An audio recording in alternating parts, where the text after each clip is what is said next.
Hello, wonderful people, and welcome to English 10. We are talking about our Unit 1 essay. So, if you scroll to the bottom here, you can see Essay 1. When you open that folder, you can see that there are 5 things in here. You have the overview, steps 1, 2, which are brainstorming and preparation, 3, which is rough draft, and 4, which is your final draft.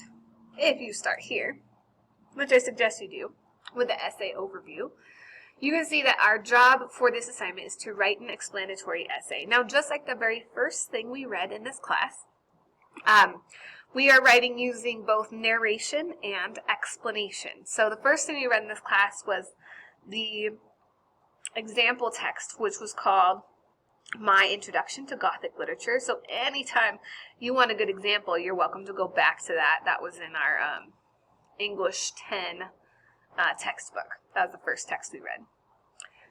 So our job is to think about how in The Fall of Usher, Edgar Allan Poe creates a chilling Gothic tale where brother and sister seem to be decaying along with their house, whereas house taken over, another brother and sister are driven from their home when it's invaded by unwelcome visitors, or is it?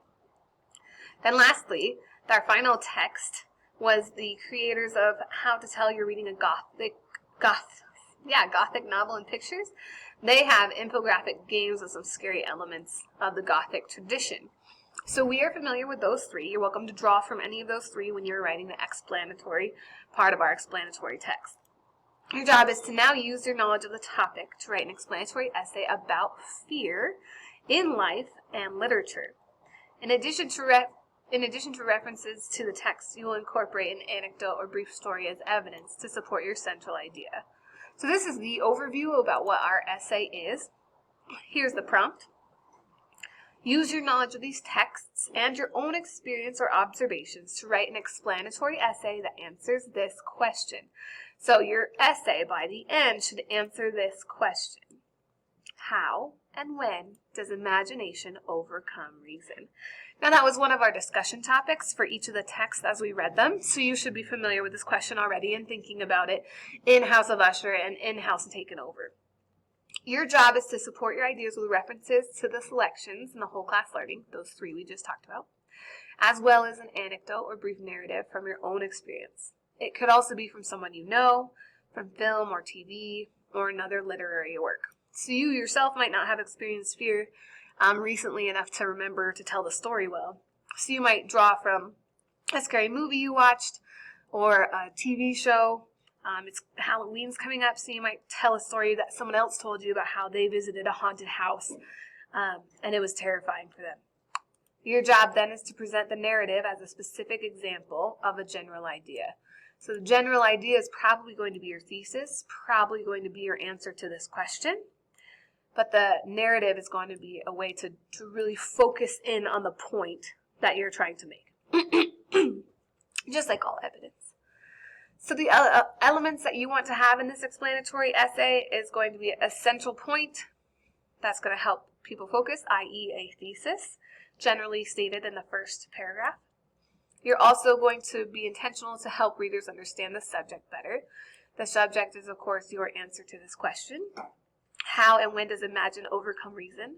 Specifically regarding fear, right? You need varied evidence. So some of that is going to be from the texts that we read. Some of it is going to be from your own personal story. Some of it is going to be from research. You can do research on the psychology and sociology of fear. Hysteria is another angle that you can take on fear. Hysteria happens specifically when a group experiences fear together, like that of the Salem witch trials. Your job is to use transitions that clarify relationships. So as you're going from one idea to the next, use words like although to say that they are different ideas. Use therefore to say that one idea is in connection to the next idea in a cause and effect kind of way. So think about transitions. If you are reading through your rough draft and you see that it's a little choppy, a little uncomfortable, you're probably missing some transition words. So feel free to email me when you've got your rough draft and ask me to look over it. I'd be glad to give you feedback. Towards the end, you're going to look for precise language and correct grammar, making sure you're using the correct word. For example, I got a paper that said this person's apathy was obvious, and they meant to say empathy. So using precise language, apathy means you don't care, and empathy means you care for that person. So making sure you have the right word in that kind of circumstance. And then lastly, an appropriate tone would make sense. Don't get too dramatic. You don't need to copy Edgar Allan Poe in this essay. He's so dramatic. But you need to be precise and clear. And your anecdote can have your own voice in it. It could be sarcastic. It could be funny. It could be frightening. But think about the tone you're trying to promote. And then this last part says, hey, take a look at that first read that we did with my introduction to Gothic literature. See how she wrote about that time when she was with her grandmother and was scared and the power went out. And she was introduced to Gothic literature and how that experience went for her. So that's an explanatory essay you can draw ideas from. So that is the main idea for our essay. Remember, you're answering this question. How and when does imagination overcome reason? That is what you're answering in your essay. Now this is, you're able to do a classic 5-paragraph essay here. So the way that I've set up your brainstorm and your plan are for 5 paragraphs. So we start with 5 questions here. That will set you up for your 5-paragraph outline. So our pre-write plan is brainstorming. First answering this first question, how and when does imagination overcome reason? Think about when you are fearful. When do you start hearing things and imagining? Jana gave me a really good example. She said she heard a creaking sound and she thought it was either an intruder coming to break into her house or a ghost, right? That's imagination taking over. The reality was it was a screen door that hadn't been shut well and it was just creaking open. Her imagination overran reason because of her sense of fear. So think about your answer for number 1. Then think of situations from either The Fall of House of Usher or House Taken Over or other works of fiction. Maybe you've read Frankenstein or Dracula or Dr. Jekyll and Mr. Hyde. Some other frightening books that you could draw from, that you could cite quotes from in a literary manner. House of Usher, obviously the narrator experiences fear, so does Usher himself. House Taken Over, both the brother and sister experience fear and leave parts of their house and then eventually leave their house because of the fear. And you use those to explain how imagination overcomes reason. Then, for number 3, you can look up, this is research piece, quotations from experts of psychology and sociology, people who study about fear, to find out when fear overcomes reason. Make sure you're using legitimate sources. Remember, Wikipedia is not a legitimate source. Huffington Post is not a legitimate source. We are researching fear, therefore you are looking from hospitals, you're looking from psychologists, you're looking from people with PhDs, MDs, DOs, actual legitimate experts on the subject of fear. We're not looking at mymomsblog.com and how she was scared once, right? Legitimate sources when we're doing research. Number 3, as a brief narrative, it can be your short story about you. It could also be something you observed about somebody else. This could also be in connection to another story somebody has told, a movie that you've seen, a TV show where you can have a good example of how someone goes through fear. Just like I told a story about Jana just now, you can tell a story about someone else for your anecdote. Last one is the conclusion. What have you said in all of these examples? What have you proven? Did you actually go back to what you thought you were answering, or did you change your answer? This is brainstorm, and this is what you need to do. So, here's some examples from the example text we talked about, my introduction to Gothic literature. There's also, since we are posting this in the comments, you guys are welcome to read your own thoughts, read each other's thoughts, and get ideas from each other. Obviously, you can't copy each other. This is time-stamped. I can see who comes up with ideas first, so don't do that, but feel free to learn from others. I posted my 5 answers. I had 3 ideas for number 1. I wasn't quite sure where I was going to go. Then I quoted something from House of Usher. Then House Taken Over. Because I realized that there's times when imagination overcomes reason when you're feeling fear. So I went with that. Usher's afraid of the house in the beginning, and he can't even figure out why. He tries to change his perspective, but he's still scared.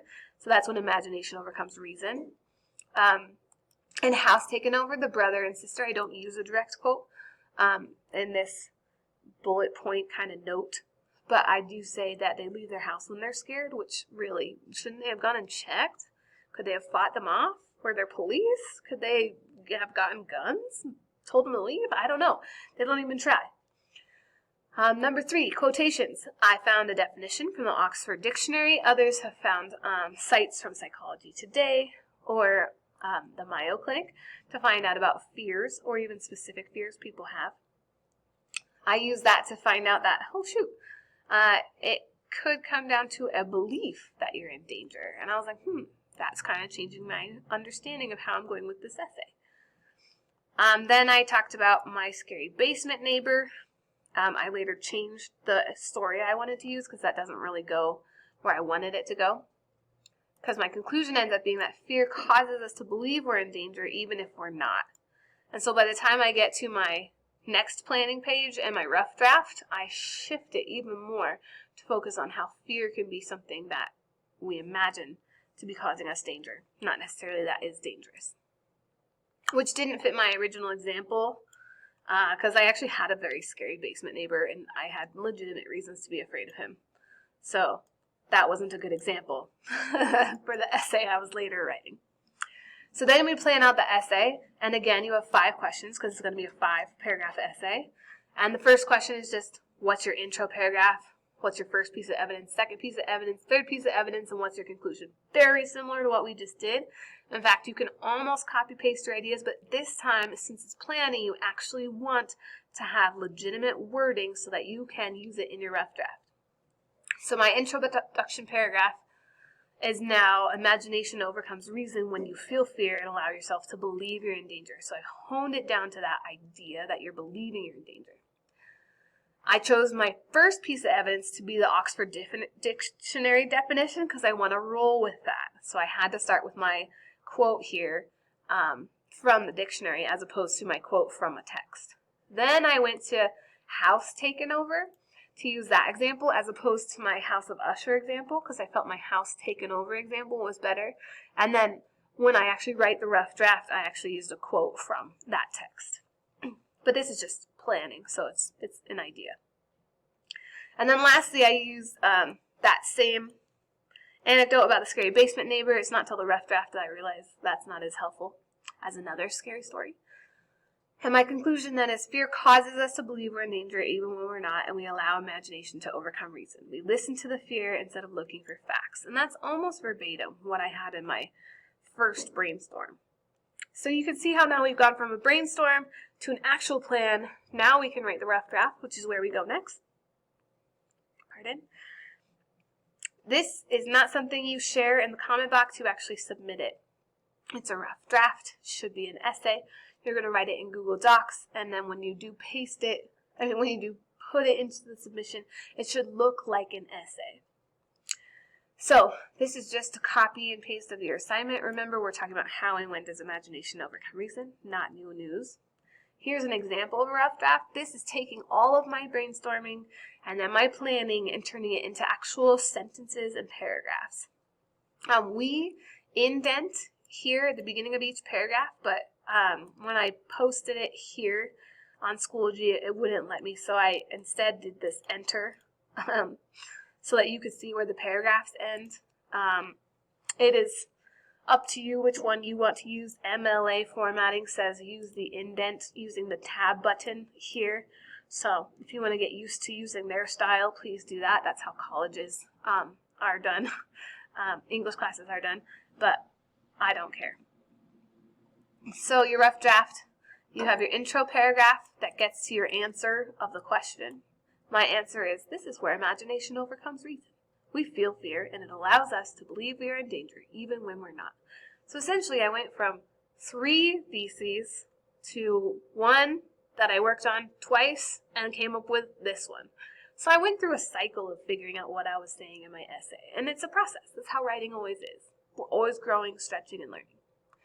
My first piece of evidence comes from the Oxford Dictionary, very short paragraph, only 2 sentences, including a quote in quotation marks from the Oxford Dictionary, and then on to the conclusion. The last thing here is your